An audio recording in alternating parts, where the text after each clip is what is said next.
नमस्कार दोस्तों, मंगलमय जीवन चैनल में आपका स्वागत है। आज के वीडियो में मैं आपको मुंशी प्रेमचंद द्वारा लिखित कहानी सुनाने जा रही हूँ जिसका नाम है माँ। आइए कहानी शुरू करते हैं। आज बंदी छूटकर घर आ रहा है। करुणा ने एक दिन पहले ही घर लीप पोत कर रखा था। इन 3 वर्षों में उसने कठिन तपस्या करके जो 10-5 रुपये जमा कर रखे थे वह सब पति के सत्कार और स्वागत की तैयारियों में खर्च कर दिए। पति के लिए धोतियों का नया जोड़ा लाई थी, नए कुर्ते बनवाए थे, बच्चे के लिए नए कोट और टोपी की योजना की थी। बार बार बच्चे को गले लगाती और प्रसन्न होती। अगर इस बच्चे ने सूर्य की भांति उदय होकर उसके अंधेरे जीवन को प्रदीप्त न किया होता तो कदाचित ठोकरों ने उसके जीवन का अंत कर दिया होता। पति के कारावास दंड के 3 ही महीने बाद इस बालक का जन्म हुआ। उसी का मुंह देख देख कर करुणा ने ये 3 साल काट दिए। वह सोचती, जब मैं बालक को उनके सामने ले जाऊंगी तो वह कितने प्रसन्न होंगे। उसे देखकर पहले तो चकित हो जाएंगे, फिर गोद में उठा लेंगे और कहेंगे, करुणा, तुमने यह रत्न देकर मुझे निहाल कर दिया। कैद के सारे कष्ट बालक की तोतली बातों में भूल जाएंगे। उनकी एक सरल, पवित्र, मोहक दृष्टि हृदय की सारी व्यथाओं को धो डालेगी। इस कल्पना का आनंद लेकर वह फूली न समाती थी। वह सोच रही थी, आदित्य के साथ बहुत से आदमी होंगे। जिस समय वह द्वार पर पहुंचेंगे, जय जयकार की ध्वनि से आकाश गूंज उठेगा। वह कितना सुंदर दृश्य होगा। उन आदमियों के बैठने के लिए करुणा ने एक फटा सा टाट बिछा दिया था, कुछ पान बना दिए थे और बार बार आशामय नेत्रों से द्वार की ओर ताकती थी। पति की वह सुदृढ़, उदार, तेजपूर्ण मुद्रा बार बार आंखों में फिर जाती थी। उनकी वे बातें बार बार याद आती थीं जो चलते समय उनके मुख से निकलती थीं। उनका वह धैर्य, वह आत्मबल जो पुलिस के प्रहारों के सामने भी अटल रहा था, वह मुस्कुराहट जो उस समय भी उनके अधरों पर खेल रही थी, वह आत्माभिमान जो उस समय भी उनके मुख से टपक रहा था, क्या करुणा के हृदय से कभी विस्मृत हो सकता था? उसका स्मरण आते ही करुणा के निस्तेज मुख पर आत्मगौरव की लालिमा छा गई। यही वह अवलंबन था जिसने इन 3 वर्षों की घोर यातनाओं में भी उसके हृदय को आश्वासन दिया था। कितनी ही रातें फांकों से गुजरी। बहुधा घर में दीपक जलने की नौबत भी न आती थी, पर दीनता के आंसू कभी उसकी आंखों से न गिरे। आज उन सारी विपत्तियों का अंत हो जाएगा। पति के प्रगाढ़ आलिंगन में वह सब कुछ हंसकर झेल लेगी। वह अनंत निधि पाकर उसे फिर कोई अभिलाषा न रहेगी। गगन पथ का चिरगामी लपका हुआ विश्राम की ओर चला जाता था, जहाँ संध्या ने सुनहरा फर्श सजाया था और उज्जवल पुष्पों की सेज बिछा रखी थी। उसी समय करुणा को एक आदमी लाठी देखता आता दिखाई दिया, मानो किसी जीर्ण मनुष्य की वेदना ध्वनि हो। पग पग पर रुककर खांसने लगता था। उसका सिर झुका हुआ था। करुणा उसका चेहरा ना देख सकती थी, लेकिन चाल ढाल से कोई बूढ़ा आदमी मालूम होता था। पर एक क्षण में जब वह समीप आ गया तो करुणा पहचान गई, वह उसका प्यारा पति ही था। किंतु शोक उसकी सूरत कितनी बदल गई थी। वह जवानी, वह तेज, वह चपलता, वह सुगठन सब प्रस्थान कर चुका था। केवल हड्डियों का एक ढांचा रह गया था। न कोई संगी, न साथी, न यार, न दोस्त। करुणा उसे पहचानते ही बाहर निकल आई, पर आलिंगन की कामना हृदय में दबाकर रह गई। सारे मंसूबे धूल में मिल गए। सारा मनोल्लास आंसुओं के प्रवाह में बह गया, विलीन हो गया। आदित्य ने घर में कदम रखते ही मुस्कुराकर करुणा को देखा, पर उस मुस्कान में वेदना का एक संसार भरा हुआ था। करुणा ऐसी शिथिल हो गई मानो हृदय का स्पंदन रुक गया हो। वह फटी हुई आंखों से स्वामी की ओर टकटकी बांधे खड़ी थी, मानो उसे अपनी आंखों पर अब भी विश्वास न आता हो। स्वागत या दुख का एक शब्द भी उसके मुंह से न निकला। बालक भी गोद में बैठा हुआ सहमी आंखों से इस कंकाल को देख रहा था और माता की गोद में चिपटा जाता था।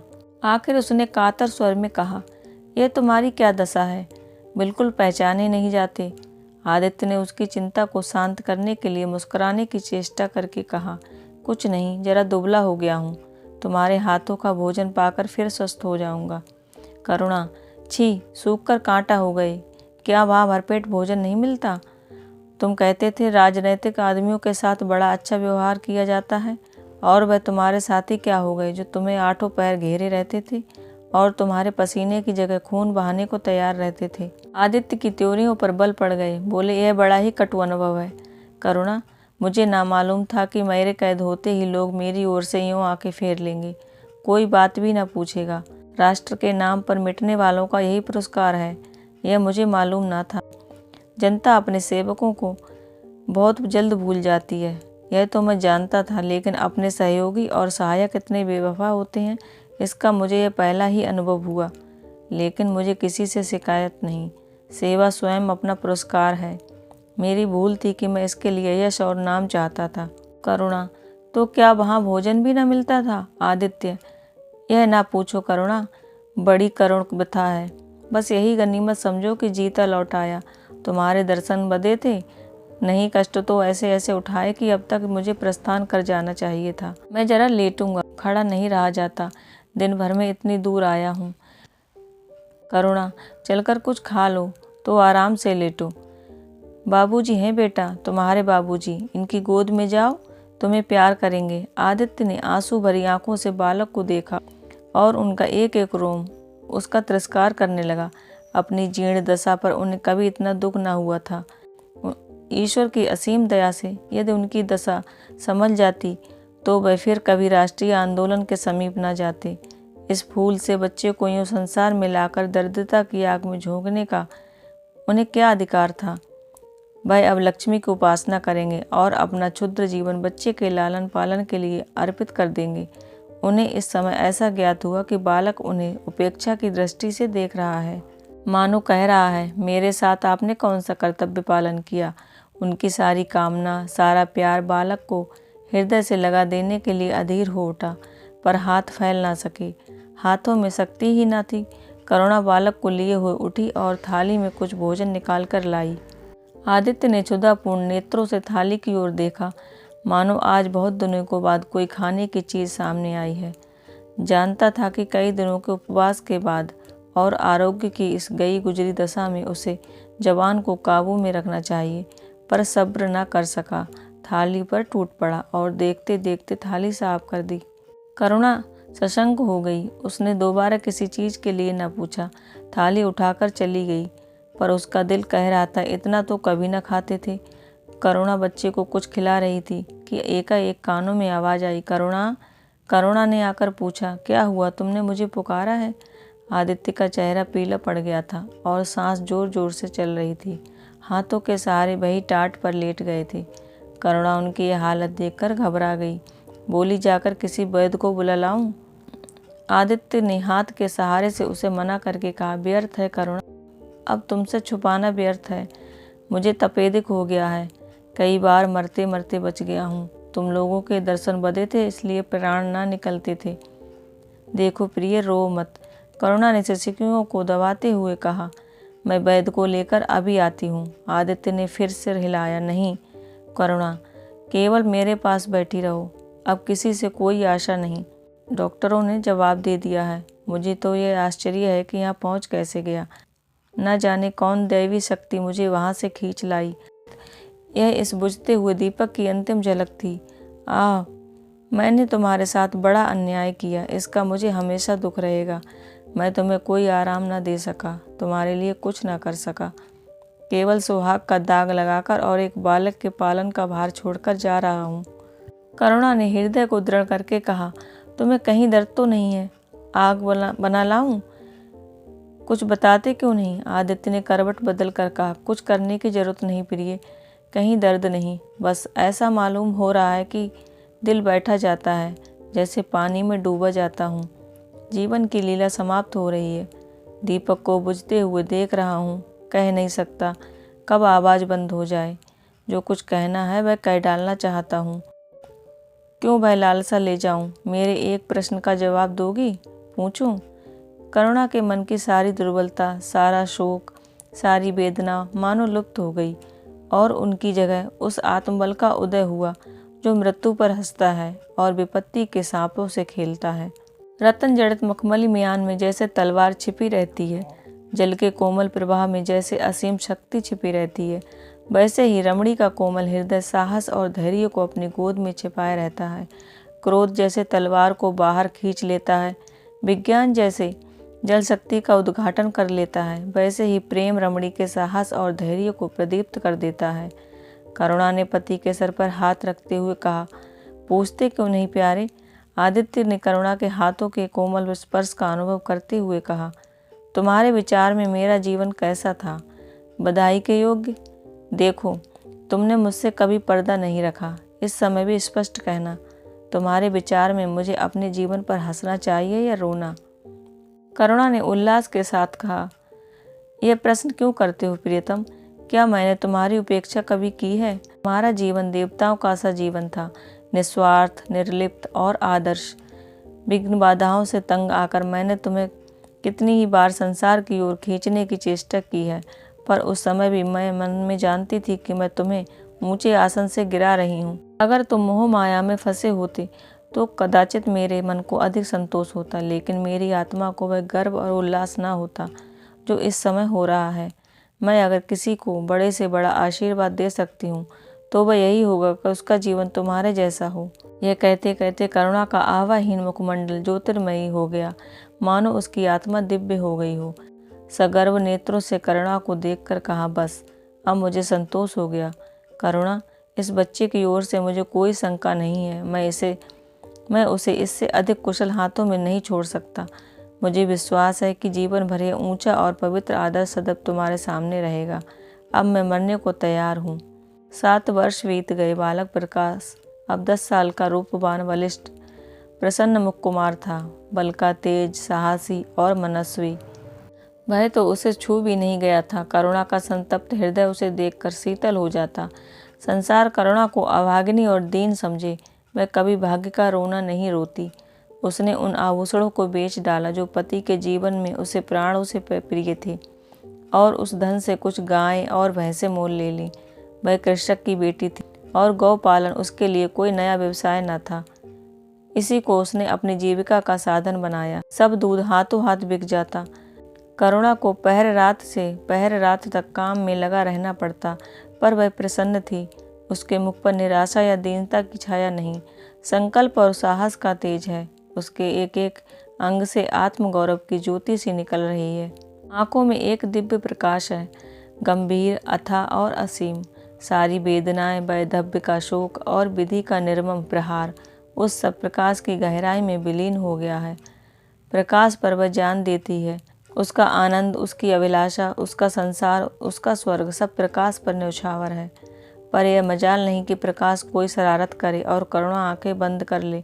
नहीं, वह उसके चरित्र की बड़ी कठोरता से देखभाल करती है। वह प्रकाश की माँ नहीं, माँ बाप दोनों है। उसके पुत्र स्नेह में माता की ममता के साथ पिता की कठोरता भी मिली हुई है। पति के अंतिम शब्द अभी तक उसके कानों में गूंज रहे हैं। वह आत्मोल्लास जो उनके चेहरे पर झलकने लगा था, वह गर्व में लाली जो उनकी आंखों में छा गई थी, अभी तक उसकी आंखों में फिर रही है। निरंतर पति चिंतन ने आदित्य को उसकी आंखों में प्रत्यक्ष कर दिया है। वह सदैव उनकी उपस्थिति का अनुभव किया करती है। उसे ऐसा जान पड़ता है कि आदित्य की आत्मा सदैव उसकी रक्षा करती रहती है। उसकी यही हार्दिक अभिलाषा है कि प्रकाश जवान होकर पिता का पथगामी हो। संध्या हो गई थी। एक भिखारन द्वार पर आकर भीख मांगने लगी। करुणा उस समय गौओं को पानी दे रही थी। प्रकाश बाहर खेल रहा था। बालक ही तो ठहरा। शरारत सूझी, घर में गया और कटोरे में थोड़ा सा भूसा लेकर बाहर निकला। भिखारन ने अब की झोली फैला दी। प्रकाश ने भूसा उसकी झोली में डाल दिया और जोर जोर से तालियां बजाता हुआ भागा। भिखारन ने अग्नि में नेत्रों से देखकर कहा, बाहरे लाडले, मुझसे हंसी करने चला है? यही माँ बाप ने सिखाया है। तब तो खूब कुल का नाम जगाओगे। करुणा उसकी बोली सुनकर बाहर निकल आई और पूछा, क्या है माता, किसे कह रही हो? भिखारन ने प्रकाश की तरफ इशारा करके कहा, वह तुम्हारा लड़का है ना? देखो, कटोरे में भूसा भरकर मेरी झोली में डाल गया है। चुटकी भर आटा था, वह भी मिट्टी में मिल गया। कोई इस तरह दुखियों को सताता है? सबके दिन एक से नहीं रहते। आदमी को घमंड नहीं करना चाहिए। करुणा ने कठोर स्वर में पुकारा, प्रकाश। प्रकाश लज्जित न हुआ। अभिमान से सिर उठाए हुए आया और बोला, वह हमारे घर भीख क्यों मांगने आई है? कुछ काम क्यों नहीं करती? करुणा ने उसे समझाने की चेष्टा करके कहा, शर्म नहीं आती? उल्टे और आंख दिखाते हो। प्रकाश, शर्म क्यों आए? यह क्यों रोज भीख मांगने आती है? हमारे यहाँ कोई चीज़ मुफ्त आती है? करुणा, तुम्हें कुछ न देना था तो सीधे से कह देते, जाओ। तुमने यह शरारत क्यों की? प्रकाश, उनकी आदत कैसे छूटती? करुणा ने बिगड़ कर कहा, अब तुम बहुत पिटोगे मेरे हाथों। प्रकाश, पिटूंगा क्यों? आप जबरदस्ती पीटेंगी। दूसरे मुल्कों में अगर कोई भीख मांगे तो कैद कर लिया जाए, यह नहीं कि उल्टे भिखमंगों को और शह दी जाए। करुणा, जो अपंग है वह कैसे काम करे? प्रकाश, तो जाकर डूब मरे, जिंदा क्यों रहती है? करुणा निरुत्तर हो गई। बुढ़िया को तो उसने आटा दाल देकर विदा किया, किंतु प्रकाश का कुतर्क उसके हृदय में फोड़े के समान टीसता रहा। उसने यह धृष्टता, यह अभिनय कहाँ सीखा? रात को भी उसे बार बार यही ख्याल सताता रहा। आधी रात के समीप एकाएक प्रकाश की नींद टूटी। लालटेन जल रही है और करुणा बैठी रो रही है। उठ बैठा और बोला, अम्मा, अभी तुम सोई नहीं? करुणा ने मुंह फेर कर कहा, नींद नहीं आई। तुम कैसे जग गए? प्यास तो नहीं लगी है? प्रकाश, नहीं अम्मा, ना जाने क्यों आँख खुल गई। मुझसे आज बड़ा अपराध हुआ अम्मा। करुणा ने उसके मुख की ओर स्नेह के नेत्रों से देखा। प्रकाश, मैंने आज बुढ़िया के साथ बड़ी नटखट की, मुझे क्षमा करो, फिर कभी ऐसी शरारत ना करूँगा। यह कहकर रोने लगा। करुणा ने स्नेहार्द होकर उसे गले लगा लिया और उसके कपोलों का चुम्बन करके बोली, बेटा, मुझे खुश करने के लिए कह रहे हो या तुम्हारे मन में सचमुच पछतावा हो रहा है? प्रकाश ने सिसकते हुए कहा, नहीं अम्मा, मुझे दिल से अफसोस है कि अब की वह बुढ़िया आएगी तो मैं उसे बहुत से पैसे दूंगा। करुणा का हृदय मतवाला हो गया। ऐसा जान पड़ा आदित्य सामने खड़े हो आशीर्वाद दे रहे हैं और कह रहे हैं, करुणा, क्षोभ मत कर, प्रकाश अपने पिता का नाम रोशन करेगा, तेरी संपूर्ण कामनाएं पूरी हो जाएंगी। लेकिन प्रकाश के कर्म और वचन में मेल न था और दिनों के साथ उसके चरित्र का प्रत्यक्ष होता जाता था। जहीन था ही, विश्वविद्यालय से उसे वजीफे मिलते थे। करुणा भी उसकी यथेष्ट सहायता करती थी, फिर भी उसका खर्च पूरा न पड़ता था। वह मृतव्यता और सरल जीवन पर बुद्धिता से भरे हुए व्याख्यान दे सकता था, पर उसका रहन सहन फैशन के अंधभक्तों से जो भर घटकर न था। प्रदर्शन की धुन उसे हमेशा सवार रहती थी। उसके मन और बुद्धि में निरंतर द्वंद्व होता रहता था। मन जाति की ओर था, बुद्धि अपनी ओर। बुद्धि मन को दबाए रहती थी, उसके सामने मन की एक न चलती थी। जाति सेवा ऊसर की खेती है। वहाँ बड़े से बड़ा उपहार जो मिल सकता है वह है गौरव और यश, पर वह भी स्थायी नहीं। इतना अस्थिर कि क्षण में जीवन भर की कमाई पर पानी फिर सकता है। अतएव उसका अंतःकरण अनिवार्य वेग के साथ विलास में जीवन की ओर झुकता था, यहाँ तक कि धीरे धीरे उसे त्याग और निग्रह से घृणा होने लगी। दुर्व्यवस्था और दरिद्रता को हेय समझता था।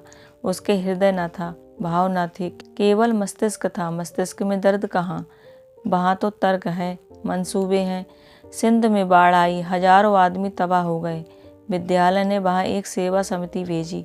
प्रकाश के मन में द्वंद्व होने लगा, जाऊं या न जाऊं। इतने दिनों अगर वह परीक्षा की तैयारी करे तो प्रथम श्रेणी में पास हो। चलते समय उसने बीमारी का बहाना कर दिया। करुणा ने लिखा, तुम सिंध ना गए, इसका मुझे दुख है। तुम बीमार रहते हुए भी वहाँ जा सकते थे। समिति में चिकित्सक भी तो थे। प्रकाश ने पत्र का उत्तर न दिया। उड़ीसा में अकाल पड़ा, प्रजा मक्खियों की तरह मरने लगी। कांग्रेस ने पीड़ितों के लिए एक मिशन तैयार किया। उन्हीं दिनों विद्यालय ने इतिहास के छात्रों को ऐतिहासिक खोज के लिए लंका भेजने का निश्चय किया। करुणा ने प्रकाश को लिखा, तुम उड़ीसा जाओ, किंतु प्रकाश लंका जाने को लालायित था। वह कई दिन इसी दुविधा में रहा। अंत को सीलोन ने उड़ीसा पर विजय पाई। करुणा ने अब की उसे कुछ न लिखा, चुपचाप रोती रही। लोन से लौटकर प्रकाश छुट्टियों में घर गया। करुणा उससे खिंची खिंची रही। प्रकाश मन में लज्जित हुआ और संकल्प किया कि अब की कोई अवसर आया तो अम्मा को अवश्य प्रसन्न करूंगा। यह निश्चय करके वह विद्यालय लौटा। लेकिन यहाँ आते ही फिर परीक्षा की फिक्र सवार हो गई। यहाँ तक कि परीक्षा के दिन आ गए, मगर इम्तिहान से फुर्सत पाकर भी प्रकाश घर न गया। विद्यालय के एक अध्यापक कश्मीर सैर करने जा रहे थे। प्रकाश उन्हीं के साथ कश्मीर चल खड़ा हुआ। जब परीक्षा फल निकला और प्रकाश प्रथम आया, तब उसे घर की याद आई। उसने तुरंत करुणा को पत्र लिखा और अपने आने की सूचना दी। माता को प्रसन्न करने के लिए उसने 2-4 शब्द जाति सेवा के विषय में भी लिखे। अब मैं आपकी आज्ञा का पालन करने को तैयार हूँ। मैंने शिक्षा संबंधी कार्य करने का निश्चय किया है। इसी विचार से मैंने वह विशिष्ट स्थान प्राप्त किया है। हमारे नेता भी तो विद्यालयों के आचार्यों का ही सम्मान करते हैं। हमारे नेता भी योग्यता, सदउत्साह, लगन का उतना सम्मान नहीं करते जितना उपाधियों का। अब मेरी इज्जत करेंगे। करुणा की आस फिर बंधी। विद्यालय खुलते ही प्रकाश के नाम रजिस्ट्रार का पत्र आया। उन्होंने प्रकाश का इंग्लैंड जाकर विद्या अभ्यास करने के लिए सरकारी वजीफे की मंजूरी की सूचना दी थी। प्रकाश पत्र हाथ में लिए हर्ष के उन्माद में आकर माँ से बोला, अम्मा, मुझे इंग्लैंड जाकर पढ़ने के लिए सरकारी वजीफा मिल गया। करुणा ने उदासीन भाव से पूछा, तो तुम्हारा क्या इरादा है? प्रकाश, मेरा इरादा? ऐसा अवसर पाकर भला कौन छोड़ता है? करुणा, तुम तो स्वयं सेवकों में भर्ती होने जा रहे थे। प्रकाश बोला, तो आप समझती हैं स्वयं सेवक बन जाना ही जाति सेवा है? मैं इंग्लैंड से आकर भी तो सेवा कार्य कर सकता हूँ। और अम्मा, सच पूछो तो एक मजिस्ट्रेट अपने देश का जितना उपकार कर सकता है उतना 1000 स्वयं सेवक मिलकर भी नहीं कर सकते। मैं तो सिविल सर्विस की परीक्षा में बैठूंगा और मुझे विश्वास है कि सफल हो जाऊंगा। करुणा ने चकित होकर पूछा, तो क्या तुम मजिस्ट्रेट हो जाओगे? प्रकाश, सेवा भाव रखने वाला एक मजिस्ट्रेट कांग्रेस के 1000 सभापतियों से ज़्यादा उपकार कर सकता है। अखबारों में उसकी लंबी लंबी तारीफें न छपेंगी, उसकी वक्ताओं पर तालियां न बजेंगी, जनता उसके जुलूस की गाड़ी न खींचेगी और न विद्यालय के छात्र उसको अभिनंदन पत्र देंगे, पर सच्ची सेवा मजिस्ट्रेट ही कर सकता है। करुणा ने आपत्ति के भाव से कहा, लेकिन यही मजिस्ट्रेट तो जाति के सेवकों को सजाएं देते हैं, उन पर गोलियां चलाते हैं। प्रकाश, अगर मजिस्ट्रेट के हृदय में परोपकार का भाव है तो वह नरमी से वही काम करता है जो दूसरे गोलियां चलाकर भी नहीं कर सकते। करुणा, मैं यह नहीं मानूंगी। सरकार अपने नौकरों को इतनी स्वाधीनता नहीं देती, वह एक नीति बना देती है और हर एक सरकारी नौकर को उसका पालन करना पड़ता है। सरकार की पहली नीति यह है कि वह दिन दिन अधिक संगठन और दृढ़ हो।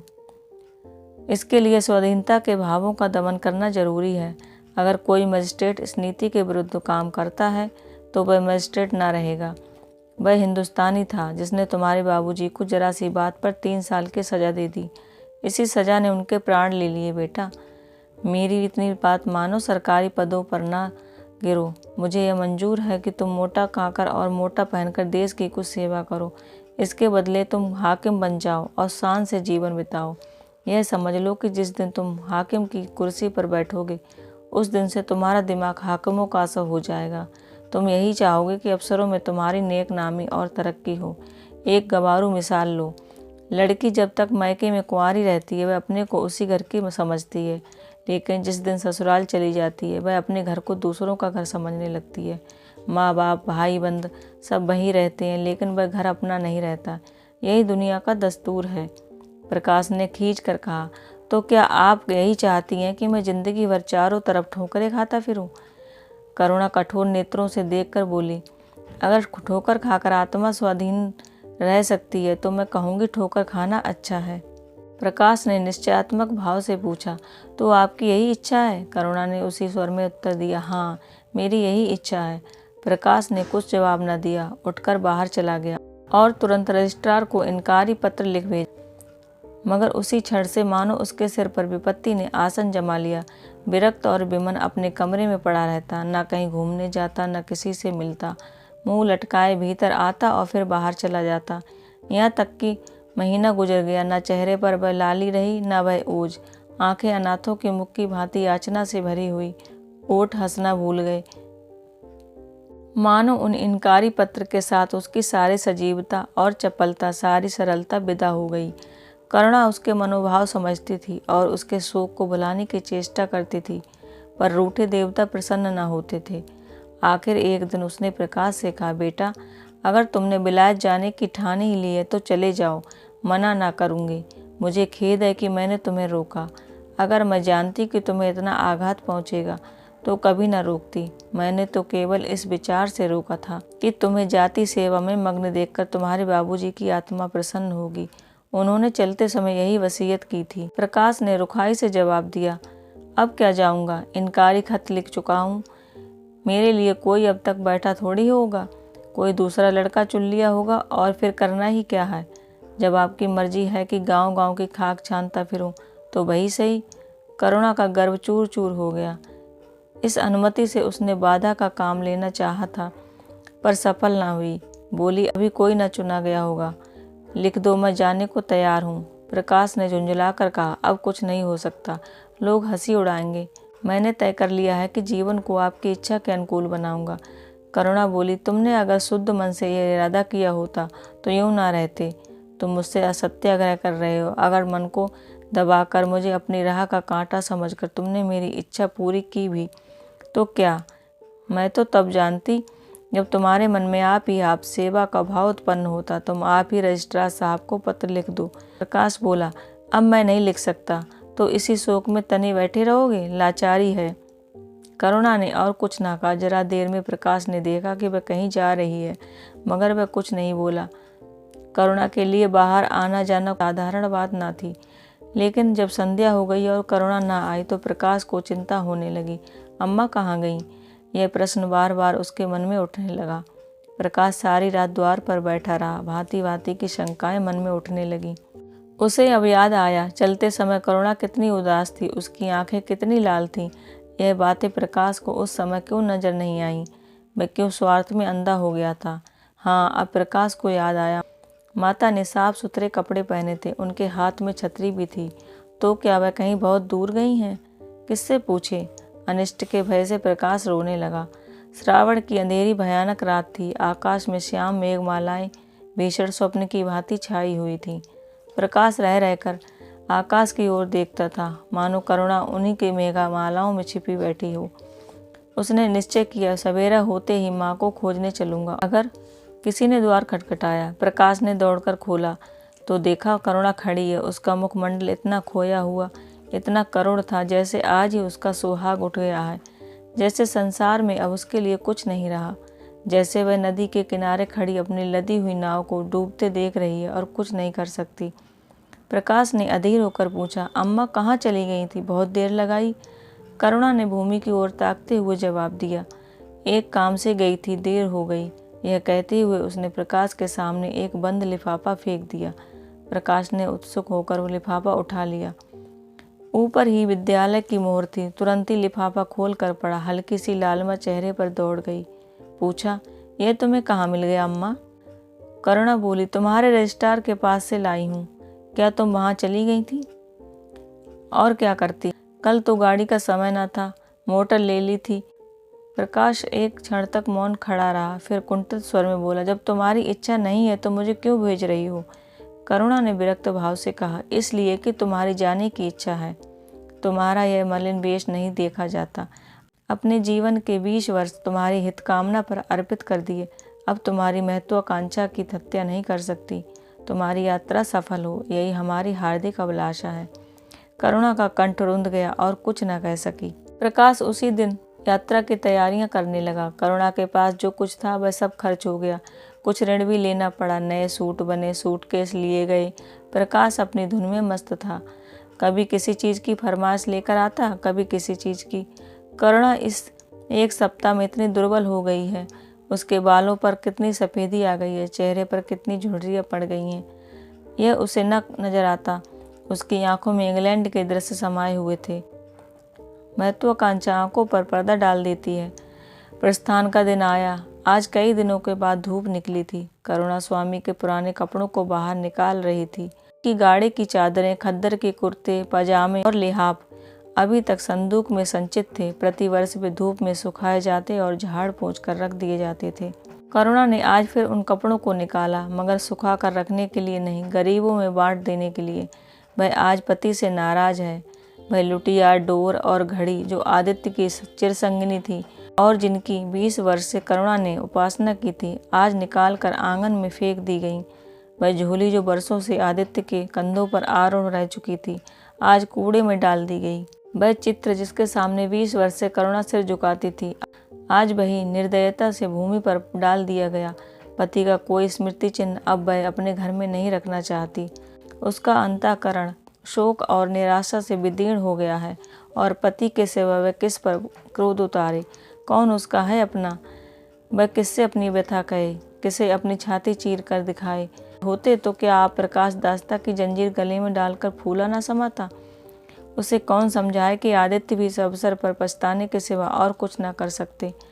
प्रकाश के मित्रों ने आज उसे विदाई का भोज दिया था।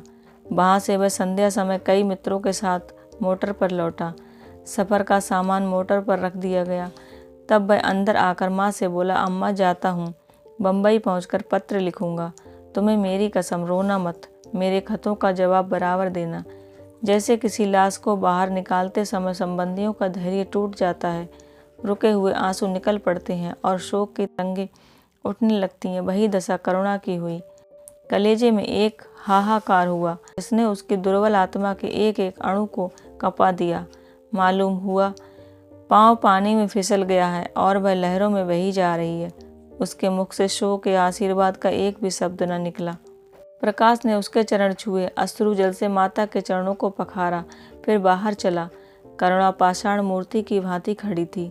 सहसा ग्वाले ने आकर कहा, बहू जी, भैया चले गए? बहुत रोते थे। तब करुणा की समाधि टूटी। देखा सामने कोई नहीं है। घर में मृत्यु का सा सन्नाटा छाया हुआ है और मानो हृदय की गति बंद हो गई है। सहसा करुणा की दृष्टि ऊपर उठ गई। उसने देखा कि आदित्य अपनी गोद में प्रकाश की निर्जीव देह लिए खड़े हो रहे हैं। करुणा पछाड़ खाकर गिर पड़ी। करुणा जीवित थी, पर संसार से उसका कोई नाता न था। उसका छोटा सा संसार, जिसे उसने अपनी कल्पनाओं के हृदय में रचा रखा था, स्वप्न की भांति अनंत में विलीन हो गया था। जिस प्रकाश को सामने देखकर वह जीवन की अंधेरी रात में भी हृदय में आशाओं की संपत्ति लिए जी रही थी, वह बुझ गया और संपत्ति लुट गई। अब न कोई आश्रय था और न उसकी जरूरत। जिन गऊओं को वह दोनों वक्त अपने हाथों से दाना चारा देती और सहलाती थी, अब वे खूंटे पर बंधी निराश नेत्रों से द्वार की ओर ताकती रहती थी। बछड़ों को गले लगाकर पुचकारने वाला अब कोई न था।